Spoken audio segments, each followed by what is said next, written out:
Hello beer servers and welcome to yet another beer review with me, Peter the Master of Puppets, today joined by Jakob the Lord Moritz. Jakob.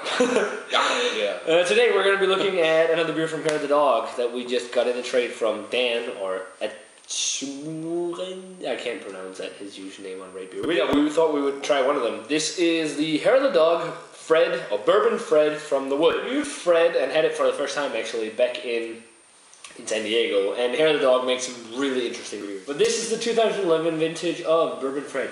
It's basically it's a blonde barley wine, if you can say it like that, or a mix of barley wine built in strong ale kind of thing. Kind of a weird style, but it's really good, the regular one at least. I've actually also already had a small taster of this in San Diego at a beer taster. It's on 12%, aged in Kentucky bourbon barrels for 18 months. It says here in the back, made with organic Pilsner and rye malts. Oh, and rye too. Along with Northwest hop flowers and Belgian candy sugar. This beer is aged for at least 18 months in oak bourbon barrels. It has the aroma of almonds and whiskey. Mouthfeel is full, with toffee flavors backed by tropical fruits and Kentucky twilight. Ooh. Nice description. So yeah, let's get this Barley's Hair of the Dog brew cracked open. Yeah. So we got the Bourbon Fred from the Wood poured. And man, that's not a big head on it. Yeah. It poured like a really bubbly, fizzy White. It's like getting a beer from a cask almost. Yeah. It's so fizzy.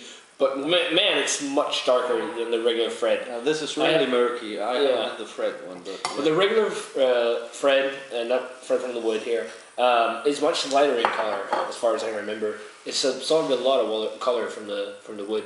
It's, what would you call it? A dark, almost dark mahogany, amber, mahogany, very opaque, can't see through, a little bit of a lacing of a head. Probably also because of the barrel aging and all. Yeah. But, nice legs as well. yeah, looks really good. You want to check it out? Yeah. Holy crap, that smells amazing. Wow, that is so raisin forward. This is one of the most raisiny beers I've smelled, along with a lot of bourbon. Holy crap. And I definitely see the almond part. A lot of dark fruit. Like a generic. It's so different from the regular Fred, though. I remember this. The regular Fred was more of... it was barley wine-like and those fruits, but it had more of a bright fruit ester. Yeah. You know how we talk about... This doesn't really have bright fruit ester. On plums. Yeah, and plums. You know how we talk about a beer having toffee-like aroma? This has a toffee aroma. Yeah, toffee. It's really almost like a butterscotchy aroma. Yeah, butterscotch. Very toffee. But man, that is so raisin forward. That is intense. This is one of the most intense raisin aromas I've ever smelled in a beer. This smells a lot of oak and some vanilla notes with the bourbony aromas. This smells really good. You want to dig into this? Oh yeah. Cheers. Cheers.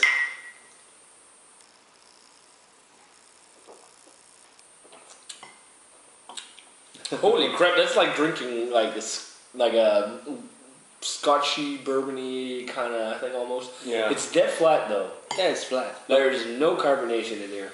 This is like a cask beer. This is like drinking cask ale almost.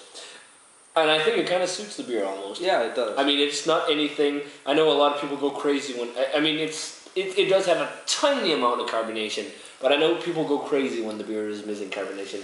In this case, I think it suits the beer fine. Yeah, I think this would be great. Whoa. I got a kind of like a apple juice. Yeah, oh yeah. I can see that. Apple juice almost. Appley. Red apple. Yeah. When I say raisins or plums or all this, when I say raisins dipped in bourbon, and this one I really fucking mean it. I mean, this is like blended raisins. Yeah, it's like they blended raisins in there and with toffee. Yeah, and then bourbon, just like here you go. Wow, we should try that. And that bourbon flavor with the wood and oaky flavors really lingers. Marzipan is more on the back end in the aftertaste, I'd say though. Yeah.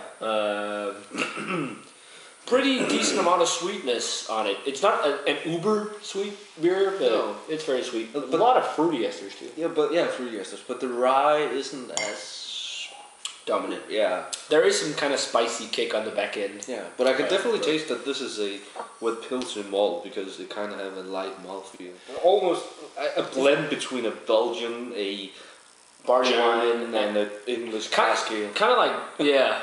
because it's almost got like doppelbock characters with the spicy notes and the bready, phenolic, breadiness, phenolic characters, and that kind of spicy note. I really like this though. This is enjoyable. This is great. Rating wise for me, I'm gonna go 93 on this one. I think I gave the regular Fred like high 80s or 90, but this just makes it so much difference with the barrel aging and all. So yeah, 93. This is really good stuff. I wonder how it was first though last year when it was released. How about you? Well, I've only had the Atom, and it was unique, almost as unique as this one, or it was more unique than this one. Yeah. And this is a great beer worth checking out, worth trying out, and almost like a prune juice in there. But yeah. But as you said, this is a beer worth picking up and worth trying, and I'm actually pretty impressed by this one as well. So yeah, I'm going 96. So yeah, that's it for the beer review of the Hair of the Dog Bourbon Fred from the Wood. I think there maybe we have had a carbonation issue with our bottle, because as far as I remember, the one I had in San Diego was carbonated, but it works. To me, it suits the beer fine actually. So like it's Sabina from Beer here, that was also very. And we are cast people. Yeah. So yeah, guys, that's the review of the Bourbon Fred from the Wood. Definitely let us know what you think of this beer if you've had it. As always, remember to comment, subscribe, check out the Facebook fan page and Twitter. We're going to say cheers. Cheers. And we're going to see you guys in another beer review.